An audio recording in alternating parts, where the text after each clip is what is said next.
দর্শক, একজন মানুষ কতটা ট্যালেন্ট হতে পারে এই ভিডিওটি তার প্রমাণ। পুরো ভিডিওটি দেখতে থাকুন। এই লোকের আঁকা যে চিত্র, এই চিত্র দেখে একটা মানুষ সহজে কনফিউজড হয়ে যাবে অ্যাকচুয়ালি এখানে রাস্তা না এটা আঁকা একটা ছবি। পুরো ভিডিওটা দেখতে থাকুন। দেখুন, এই লোকের অনেকগুলো আঁকা ছবি দেখাবো, দেখলে আপনাদের মানে এক প্রকার আশ্চর্য হয়ে যাবেন। দেখতে পাচ্ছেন একটা মানুষ যে কোনো ভাবে কিন্তু কনফিউজড হয়ে যাবে। এরপরে যেটা দেখাবো এটা তো আরো মারাত্মক লেভেলের।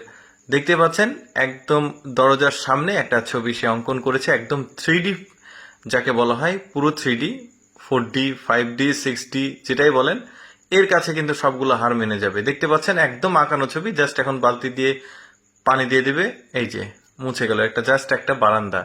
এবার দেখুন এখানে একটা এমন কিছু সে আঁকাবে, এইটাও মানে এতটা রিয়েলিস্টিক সে চিত্রগুলো তৈরি করে। তার কিন্তু প্রচুর পরিশ্রম হয়েছে এগুলো প্র্যাকটিস করতে, আঁকাতে। মানে প্র্যাকটিস না করলে যে কোনো মানুষ আসলে অ্যাকচুয়ালি কোনো কিছু পারফেক্ট ভাবে করতে পারে না। এই লোকটা এতটা প্র্যাকটিস করেছে, দেখতে পাচ্ছেন মনে হচ্ছে কোনো একটা পাত্র, ইটের তৈরি পাত্র রাস্তার মধ্যে কেউ রেখে গেছে, এটার উপরে সে এমন ভাবে এই মানে আয়ত্তটা করেছে, চিত্রটা তৈরি করার যে ট্যালেন্ট সেটা। এরপর দেখুন রাস্তার মধ্যে একটা সে ওই যে পানির উপর থাকে না কাঠের সেতু, ওইটা তৈরি করবে, একদমই অরিজিনাল মনে হবে। এইভাবে আঁকাচ্ছে, এখন পানির চিত্রগুলো আঁকাবে, একদম পুরোপুরি অরিজিনালের মতো মনে হচ্ছে। এরকম বেশ কিছু দেখুন, একজন বাইক নিয়ে আসছে, মনে করেছে যে সে এটাই ওই রাস্তাটা। এইটা দেখুন, এটা মোস্ট প্রবাবলি আপনারা থাম্বনেলে দেখেছেন, এইটাও একদম রিয়েলিস্টিক সে করেছে। রাস্তার মধ্যে জাস্ট একটা সিঁড়ি, মনে হচ্ছে নিচে একটা আন্ডারগ্রাউন্ড আছে, ওই রকম একটা চিত্র সে আঁকাবে। এই যে দেখতে পাচ্ছেন প্রায় কমপ্লিট হয়ে গেছে।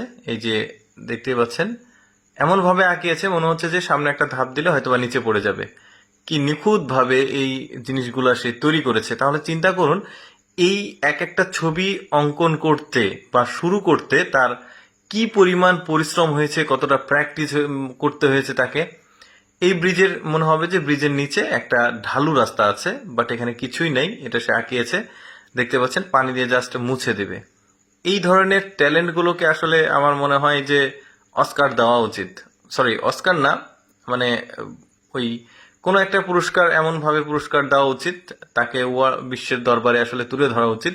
আসলে আমি আমার এই ফেসবুক পেজের মাধ্যমে, লেটস গো ফেসবুক পেজের মাধ্যমে যত ট্যালেন্ট আছে তাদেরকে আমি বিশ্বের দরবারে আসলে পরিচয় করে দিই।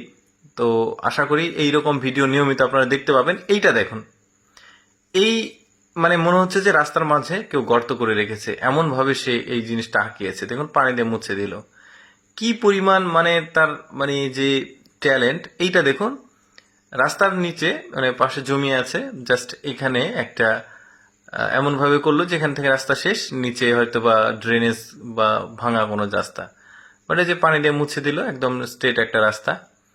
এখানে রাস্তার মাঝেও সে একটা চিত্র আঁকাবে, গর্তেরই চিত্র। দেখতে পাচ্ছেন এই যে একটা গাড়ি আসবে, গাড়ি এসে এখানে টোটালি সে আসলে কনফিউজড হয়ে যাবে যে এখানে অ্যাকচুয়ালি কোনো গর্ত আছে, কনস্ট্রাকশনের কাজ চলছে বা এরকম কোনো কিছু, সে দাঁড়িয়ে গেছে। তো আমি আসলে অ্যাকচুয়ালি আমার এই ফেসবুক পেজের মাধ্যমে চেষ্টা করি একটু এক্সেপশনাল ভিডিওগুলো আপনাদের সামনে উপস্থাপন করার। তো আমার এই প্রচেষ্টাগুলো যদি আপনাদের ভালো লাগে তাহলে অবশ্যই আমার পেজটি ফলো করবেন। আর এই ভিডিওতে একটা লাইক দিয়ে কেমন লাগলো আপনাদের ভিডিওটা অবশ্যই আপনাদের গুরুত্বপূর্ণ মন্তব্য জানাবেন। যদিও আমি সব কমেন্টের রিপ্লাই দিতে পারি না, তবে কিছু কিছু কমেন্টের অবশ্যই রিপ্লাই দিই।